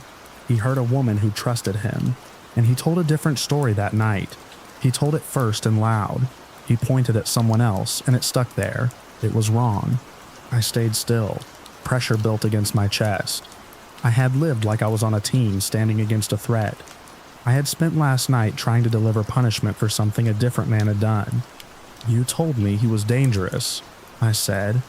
"I told you what I was told," she said. The word "told" came out tight. Then I kept telling it because it was easier than saying who my father was. "I wanted to protect you from the noise and the respect we would lose." "You knew," I said. The pressure turned hot. "I knew by the time you were little," she said. I locked the doors and blamed him. I didn't know how to undo what my father did. I didn't want to stand in this town and say I came from that. No tears. Not from her, not from me. We sat there and watched something in our house come loose. She asked what he said on the porch. I told her he didn't call the police. I told her he told me to come home and ask. I told her he said he would call if I came back. "I'm going to talk to him," she said. "I don't think you should," I said. "Leave him alone." She flinched. "Small, but there. He doesn't have anyone," she said. "You gave him this," I said. "You want to fix it now?" She stood and slid the spoon deeper into the drawer. "I thought I could carry it," she said, "and you could live clean." I drove to the lake before dinner and sat on a public bench where the wind came straight across. A father helped his kid cast without snagging the line. When I got home, I put the gas can in the back of the garage. Then I took it out, drove back to Ace, and returned it. I had the receipt. The kid at the counter slid the paper back and said, "Have a nice day." His tone said he wanted to move to the next customer. I appreciated that. That night, I packed a bag. No slammed drawers. I took clothes and the cash I saved for new tires. I wrote a short note. I said I wasn't going to live inside a lie built to protect a man who didn't deserve it. I said I was leaving for a while, and not to call me unless she wanted to tell the truth to more people than just me. I slept in my truck by the county line. It wasn't brave. It was quiet. The next afternoon, I found a month-to-month place with a kitchenette on Loomis Street. If I leaned out the window and squinted past bar signs, I could see a sliver of lake. The floor creaked. The sink drained slow. It was mine. I didn't go back to the West Shore. I didn't walk his road. I didn't knock on his door to tidy the story. I hadn't earned a scene where I learned wisdom and got forgiven. Leaving him alone was the one part of the mess I could control. Mom tried to keep the old shape for a while. She called and left messages with the words we had always used. When I picked up once and asked her to say my grandfather's name and what he did, she said it flat. It didn't fix anything. It made the air clear for a minute and then left it empty. We didn't have a final fight or a porch talk that stitched anything back together. I didn't bring kids to her house for holidays. We didn't make a plan to try again. We stepped into separate lives and stayed there. Some afternoons I ran along Lakeshore Drive and used the cheap rhythm of footfalls to slow my head. I swapped my lock screen to a picture of the water from Stearns Park, where you can't see the West Shore unless you want to. I went once to my grandfather's grave with no speech ready. A groundskeeper pushed a mower in slow lines near the fence. I stood until the fuel smell made my eyes smart and left without talking. This is what stayed fixed. I planned to burn a man's home because I believed a story built to hide something worse. He caught me before I did it, and chose not to ruin my life with the chance I handed him. He told me to ask a question that would break my house. I asked it. The house broke. I kept walking. The lake looked different from town, and I let it stay that way.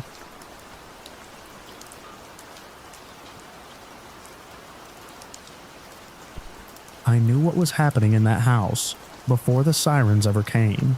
In our town, you can hear a single door slam and know which door it was. We don't have tall buildings or noise to hide inside. We have 4 stoplights, a diner with a grill that never cools, and a police lot that glows blue at odd hours. I run flyers and calendars for the community center. I post notices for food drives, softball, and bake sales. People hand me information because they want someone to carry it without dropping it. Twice a week I pass the house on Birch Avenue. It looks harmless from the street. New siding, trimmed hedges, a car that must cost more than my yearly budget. The man who owns it runs the biggest employer in town. His name is on the scholarship plaque in the high school lobby. I kept the list of winners. I kept another list too. I wasn't planning to be the one who knew. I meant to drop off flyers, grab a coffee, and get back before the copy machine could eat another toner cartridge. The copy machine has a special diet and it craves the expensive stuff. That day I locked myself out of the office, and the assistant's voicemail sounded newer and brighter than the hallway ever looks. I went back outside to wait, and heard the door on Birch slam. It wasn't loud, just a clean final sound. Then I heard the second one. The house has 2 doors, a front with a glass panel, and a side door into the kitchen. You can tell them apart. I knew the sounds of tires on gravel, and the way he parks with the nose of the car over the sidewalk, like his driveway needs more space. You pick up these things when you walk everywhere.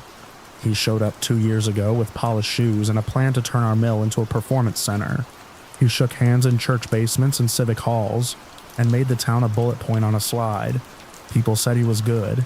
People said he could have picked a better place and chose us anyway. He brought jobs. That mattered. Something else mattered at the same time. I didn't know her well.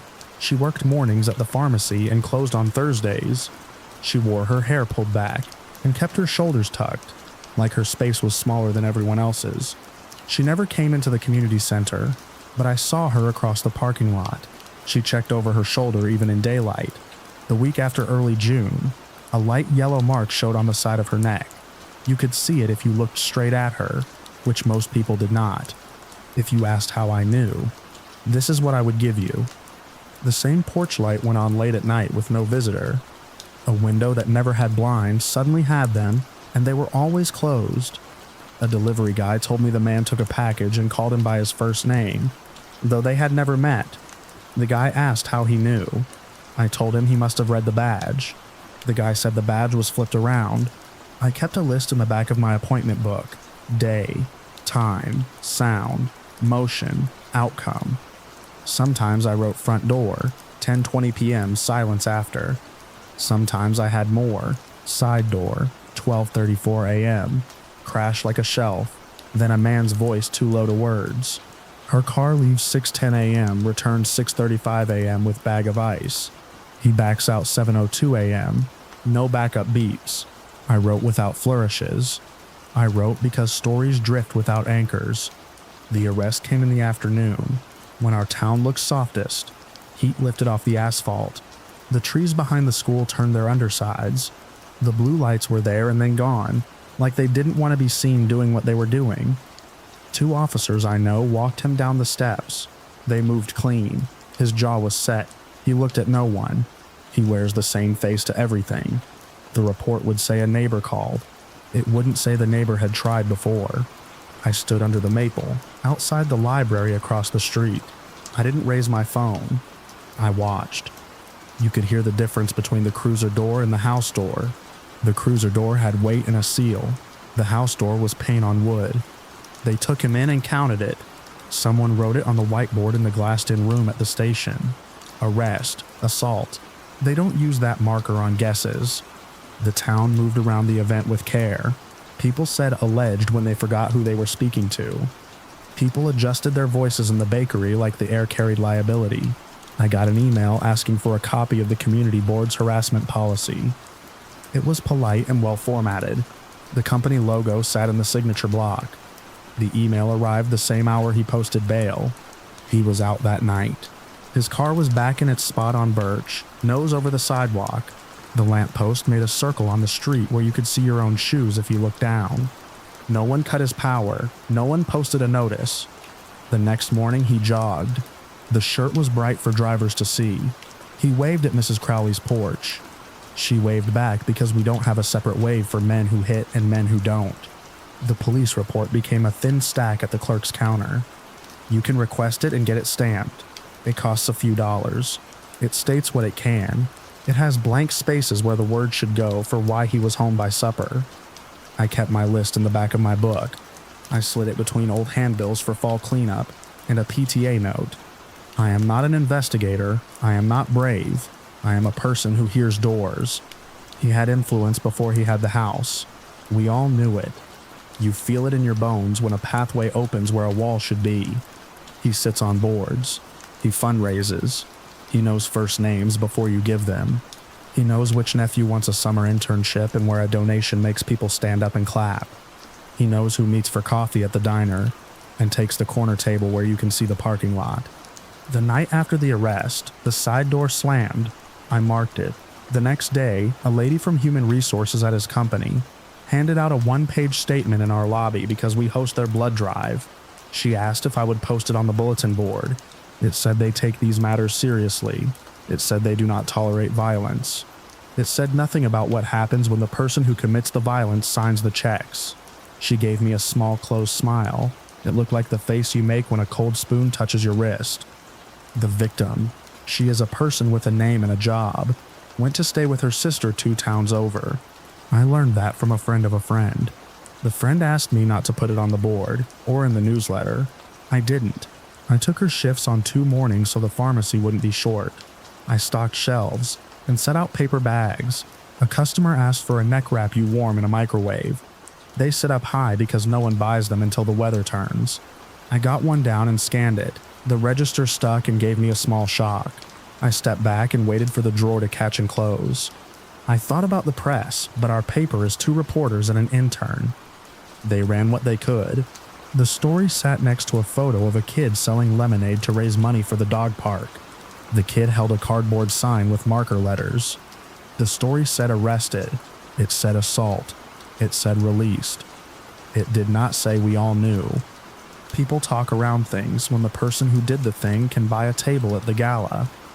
They remember scholarships and say personal matters as if those weigh the same. Someone told me he gave a speech at Rotary about resilience.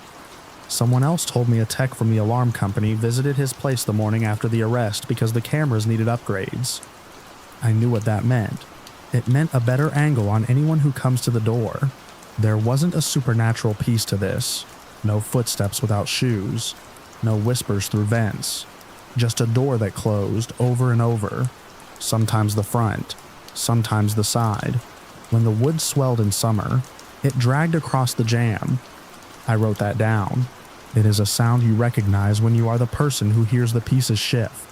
The police came again after that, but not for him. They came because a neighbor's car alarm wouldn't stop. There was a question about a battery. The officer on duty asked if I had a wrench at the center he could borrow for a minute. I handed it over and watched a row of ants travel across the sidewalk. The officer thanked me and brought the wrench back. He nodded toward Birch. I didn't ask. He didn't tell. He wasn't punished. That is the sentence the town won't say out loud. 2 weeks later, he hosted an event for the Kids League. People clapped when he handed over a check. A photo went up on the town Facebook page with a caption about community spirit. The comments were hearts and thumbs up. I scrolled them at the folding table by the gym, while I signed out clipboards. The laminate on the table edge peeled and caught my thumb. A small edge can pull at your skin all day and keep you aware of your own hand on the page. Keeping a list won't make you crazy. It makes you run a small, stubborn kind of math day. Time, sound, it puts order where someone else keeps taking it. It makes me think of the front door, and the side door, and the way they tell you different things based on which one closes. One says someone came home. The other says the kitchen is empty and the house is settled for the night. I gave the list to someone. I won't write who. I handed it over in a plain envelope and stuck to the facts. I didn't say we all knew. I said the door closed at this time on this day. The person nodded and wrote in a notebook. You do what you can with a town like this. You write what is true. You carry it steady. You do not call it anything else. When I pass his house now, I take the other side of the street. I look ahead. I note the cars, the windows, the lights.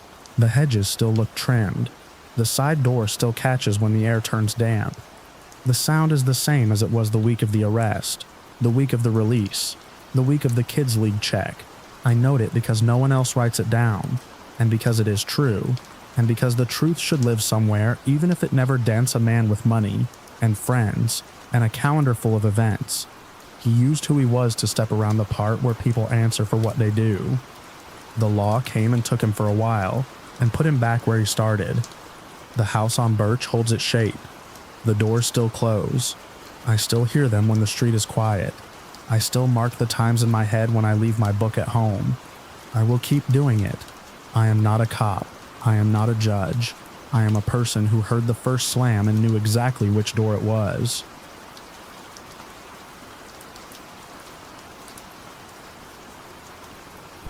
I came to Maple Hollow for a quiet peace. Afternoon sun, empty sidewalks, a statue of a soldier in the center of the square, pointing at nothing in particular. I had a week at the single motel on Main, 3 blocks from the library. The plan was simple. Talk to folks about the old sawmill fire, shoot some B-roll, find the scene where a local legend became a fact. I fill my days with those scenes. They usually fray without a fight. Check-in took 20 minutes because the desk printer decided my name had too many letters and screamed about it like a smoke detector. The clerk apologized and handed me a paper key sleeve with the room number in pencil. I made the usual joke about not losing it. The sleeve had the motel's name misspelled, which felt right. The library sat behind the square, a low brick building with no trees to shade it. The librarian, Claire, met me at the desk with a watchful smile. She liked the word policy. She liked it so much she said it twice while I filled out a visitor slip. When she unlocked the file room for me, She kept her keys in her hand like she never put them down. I shot the monument from 3 angles. The pigeons ignored me. A kid on a bike circled the fountain and counted under his breath. My tripod leg stuck on a crack in the sidewalk, and I made a note to buy tape because I can fix almost anything with tape, except apparently a life. The first real lead came quiet. Claire said the word microfilm but meant film. Actual film, stacked flat in a gray archival box. I lifted the reels with both hands. They showed a parade, a mill shift change, a meeting in the rec center. At the end of the third reel, I froze on a frame with the same men in every shot, always on the edge, never smiling. They occupied corners like furniture. They were in a smoky room with a hand-lettered sign that read committee and nothing else. Someone had let the reel run long enough to catch a hand covering the lens. I went back to the motel and cataloged my equipment hummed on the little table against the window. Room air smelled like a warm mop. A bulletin board in the lobby held a flyer about an all-town picnic with no date. The manager had written soon, in marker, and underlined it 4 times. I answered emails. I ate pretzels and told myself this one would be straightforward, because even I enjoy a lie when it has a schedule. Day 2 bled into day 3. Afternoons in the square, evenings in the file room, nights in my room editing with a towel under the door to block the hall light. The town felt like a stage that never changes the set. I gathered meeting transcripts from a cardboard banker's box marked minutes. Half the pages were duplicates. Half of those had the same coffee ring. In a stack labeled Civic, I found typed notes from what looked like a fix-it subcommittee. The subjects were not potholes. Names appeared and disappeared. Phrases repeated. We handled it. No further action. The same initials signed off each time. Around sunset on the 3rd day, I got the first push. I came back to the motel to find my room door open 4 inches, enough to feel like a mouth. The chain was still latched from the inside. I didn't know how. The desk clerk shrugged and said a housekeeper must have left it that way. The bedspread was smooth.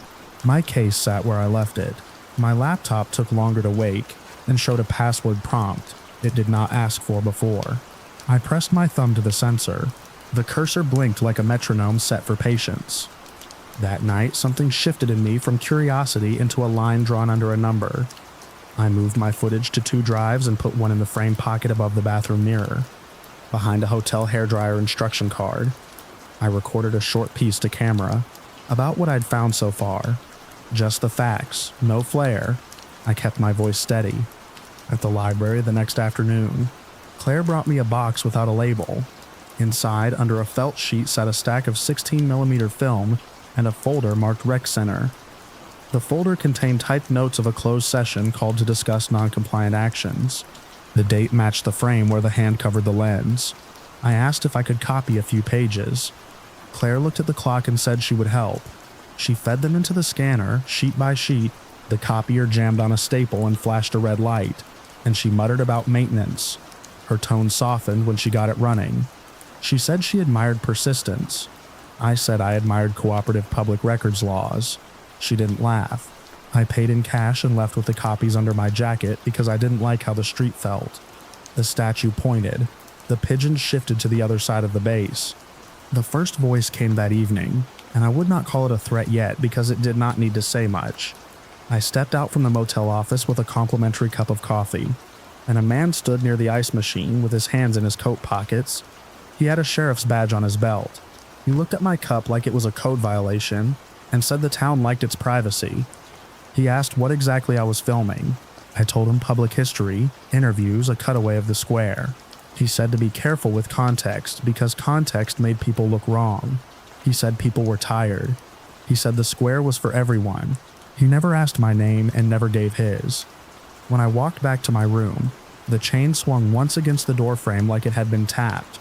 I shot at the monument until late. A car idled at the curb and then idled on the next block when I changed angle. I logged plates into my phone out of habit and saw the same string twice on different trucks. My camera battery died early, which was unusual. I swapped it for a fresh one and made a note to test the charger. That night, my door did not latch on the first try, or the second. The third, I raised my shoulder and set it. The lock caught. The hinge creaked after I stopped moving. At 2 in the morning, a shadow crossed my blackout curtains. I did not know if it belonged to a person or a car. The AC kicked off. I heard a soft scrape outside the window like a card against stucco. I stayed still. The sound moved left, then down. It stopped at the door, and did not try the handle, which made it worse. The sound left. A minute later, the hall light went out. I lay awake until dawn, and watched a slice of gray scan across the ceiling. I found a smear on the door jamb at breakfast. It looked like grease. It smelled like oil. On day 5, I met the person who mattered. It started like a bad pickup line. A folded note under my camera case on the library table. 3 words, stop by 4. The back had the address of a house 2 streets from the square. The porch had a swing and the paint peeled in long uniform strips. The woman who answered the door wore a cardigan and an expression that did not want company. She looked at the camera bag on my shoulder and told me her name was June, and that she used to know my aunt. She did not. She wanted me to come inside where it was cooler. I stood on the porch boards and said I preferred to talk out here. June told me I was asking the wrong people the right questions. She said there was an old group that ran everything, and still did. She named the rec center and the Mills Community Fund and the bank as places where handshakes lasted longer than policies. She said she knew because she grew up in it, and they had a way of stopping what made them uncomfortable. She said if I wanted to leave with anything that counted, I needed to hide it twice and leave early. Then she handed me a flash drive. She said not to ask where it came from and not to tell anyone I had it. She said not even the librarian. She called me by my last name without me offering it. When I looked at her again, I saw it. She had my grandfather's nose. She closed the door before I could say anything else. The porch swing creaked once with no one on it. I walked back to the motel and did not use the front door.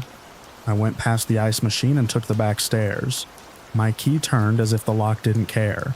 I set the flash drive by my laptop and stared at it like it might heat up. I plugged it in with my left hand. It held a single folder marked 1978 to 1984. The voice I recognized appeared in the margins in blue pen, initials circling paragraphs. I copied everything to both drives, and to the cloudy place where files go when you stop trusting rooms. The next hit did not come as a knock. I went to the square for a pickup shot, the statue from the bench line. When I came back, my door was open to the wall. The bedding lay on the floor. My drawers were out and stacked like steps. My gear cases were on the bed, open and empty. My memory cards were not in their slots. My laptop was closed but warm. The sign said, "Do not disturb." The room smelled like old smoke and lemon. There were scuffs on the carpet where a tripod head dragged. I held my camera by the lens because I didn't know where to point it. The motel manager leaned into the hallway with his hands up, already apologizing. He said a pipe burst and set off a chain of housekeeping checks. The carpet was dry. He offered me a different room that felt like the same room with a bed pushed to the other wall. I carried my 2 hard drives in my jacket pockets. I touched the bathroom mirror, and the card above the hairdryer crinkled a little but did not fall. The drive behind it was still there. I slid it out and into my sock. I called Claire to say I would return materials early. Her phone went to voicemail. The message said the library would be closed for inventory for the rest of the week. I do not scare easy. Fear drains from me slow. This one came fast and stayed. I packed the little I could. I had 1 drive in my pocket, 1 in my sock, and 1 flash drive under the palm rest of my laptop, taped flat in the space where a spare battery would go. I zipped my bag and stepped into the hall. The 3 men waited near the ice machine where the sheriff had stood. They did not carry weapons you could photograph and show a jury. They wore jackets that hid everything. Their hands were empty. One of them stepped closer, and his eyes never touched my face. He nodded like we had agreed to something. He did not say a word. He lifted his chin toward the door, and then toward the parking lot. He wanted me to understand that he did not need to say it. He had distance and time, and the liquor store camera that didn't work. He had keys I would never see. I moved around them and walked out. The air hit my face cold even in late summer. The square stood quiet. The statue watched me leave. I made it to my car. The tires were fine. The engine started on the first turn. The low washer fluid light came on. and I laughed once because laughter sometimes slips when it should not. I drove to the library even though the sign said closed. The glass doors were dark and blank. I saw my reflection in the square behind it, and the men across the street who pretended to look at a storefront. I did not see Claire. I went south on County 7 because the GPS said it was faster, and because the hills felt like cover. The rear view showed the same mailbox 3 times, and then it showed nothing, and then it showed the sheriff's car half a mile back. He did not flash lights. He did not tail close. He just existed where I could not ignore him. I took the next right and the next. I told myself there were other cars. There were not. 10 miles out, a truck pulled across the road from a farm lane and blocked both lanes, while a man in a hat adjusted a strap over the bed. I stopped with space, and we looked at each other in the mirrors. He took a long time to finish. He waved an apology without turning his head. The sheriff's car arrived in my rear view and stayed. The man in the hat moved his truck as if he had finally remembered how driving worked. I passed and did not look left or right. Night found me before the state line. It found me on a 2-lane with no lights, and a stand of trees that pressed close to the shoulder.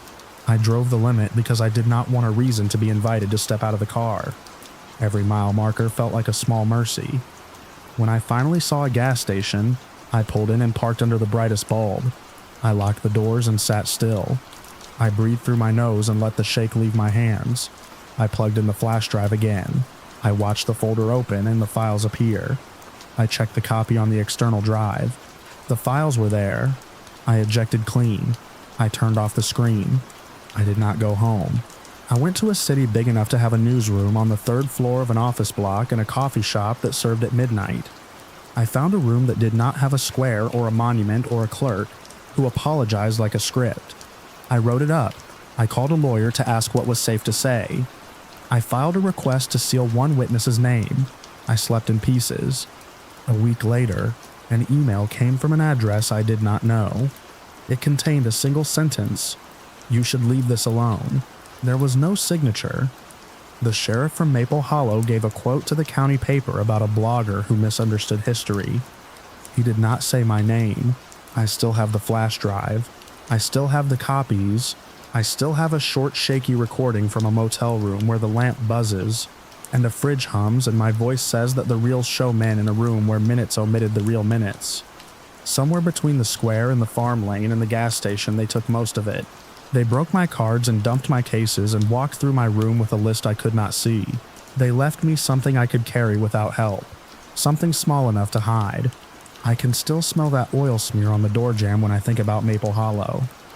It was on my fingers when I got on the highway. It stayed until I washed my hands in a bathroom 2 counties away, and watched it swirl down a sink that had seen worse. If you stand in the right place in the square on a clear afternoon, the statue lines up with the library door. It points you there. That's geometry I can prove on tape. Most of the footage is gone. Enough of it made it out.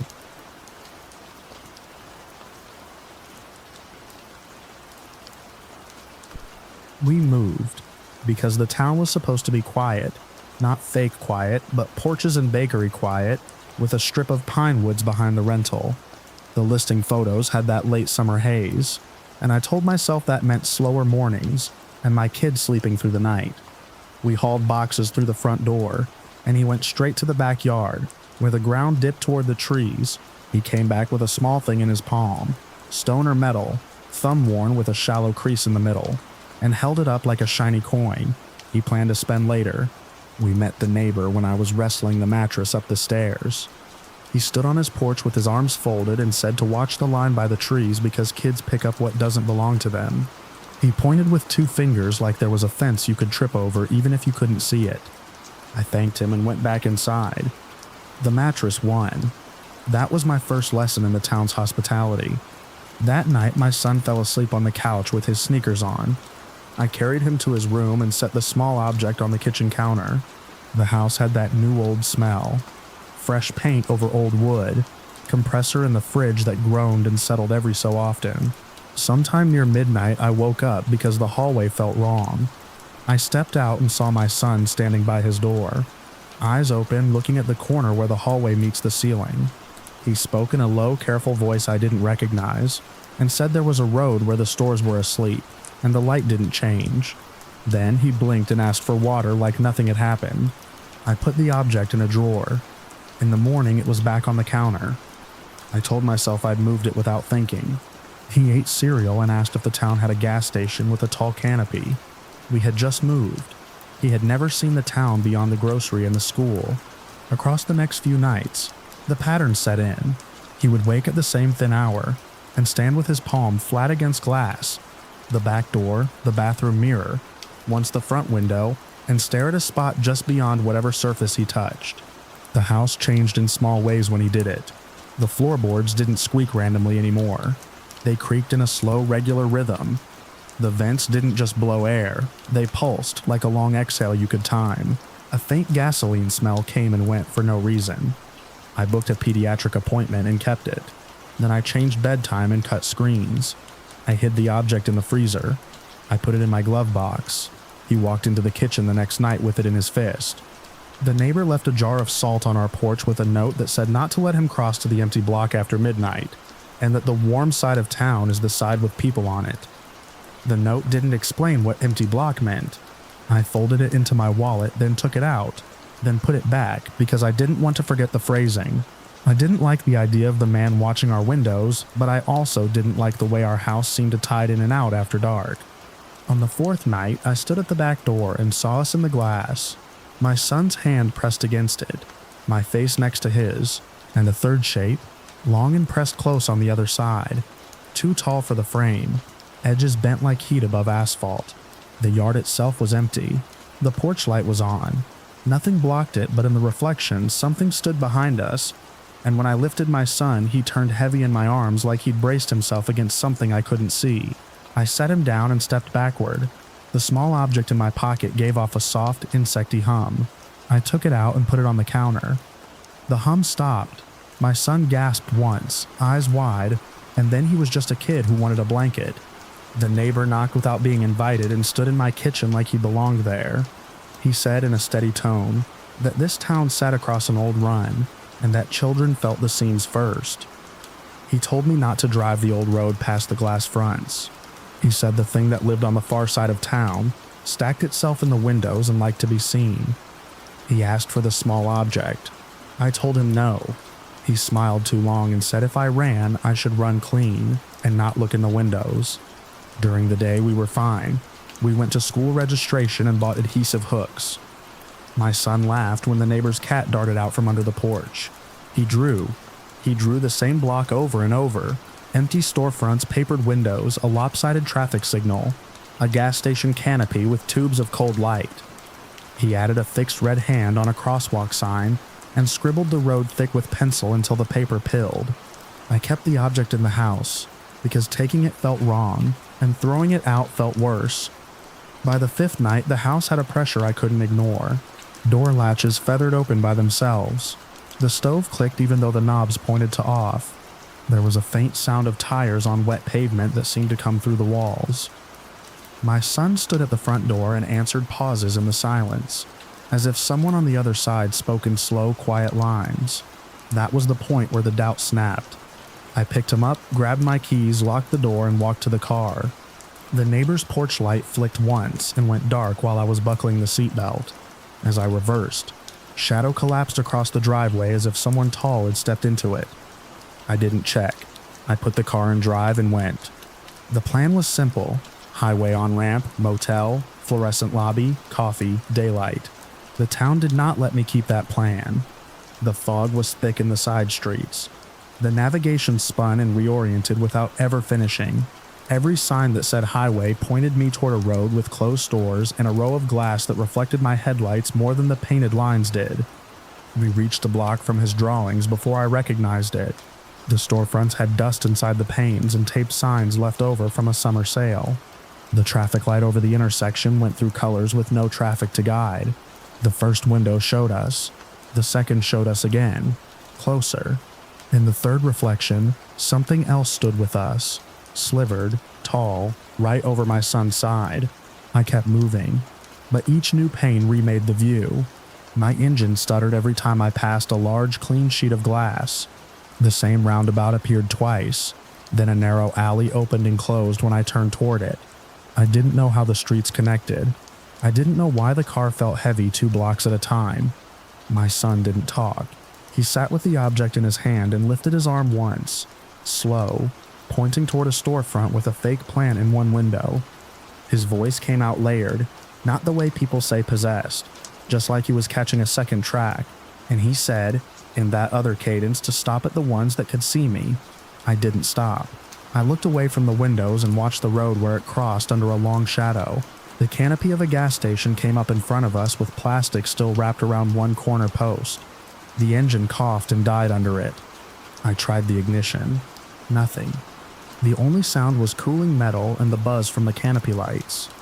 The fog hung lower here, level with my door. I got out and rounded to his side. He didn't fight. He turned his head in small ticks, as if someone were repeating directions so slowly they barely moved air. I took him by the wrist and walked us toward the cashier's booth. It was unlocked. Inside, it was all old receipts, an empty register, and a horseshoe nailed above the door frame, for reasons that had more to do with the last owner's father than with our night. You noticed glass that night. The booth had a narrow window. The cooler doors inside the service area had wide ones. Every pane carried that slow multiplication of us, plus something else. The tall thing didn't cross the threshold. It gathered in the glass, patient as if waiting for me to do the next part for it. I put my son on a crate and took the object from his hand. It vibrated with a tiny, steady insistence. I thought about the neighbor telling me to run clean and not look in the windows. Running wasn't on offer. Choosing was. I held the object in my fist and squeezed until it cut. I didn't drop it. Blood slicked my palm and ran into the line between my fingers. I pulled my son into my chest and said his full name. I said mine. I named our street back home, the grocery where the baggers know him, the dog we buried last fall, the teacher who sent a card when we moved. I said our life out loud in a steady voice, like I was reading a list that mattered. The lights under the canopy ticked once, and held. The cooler doors fogged from the inside. I didn't know why. The tall outline in the window thinned. It didn't make a show of leaving.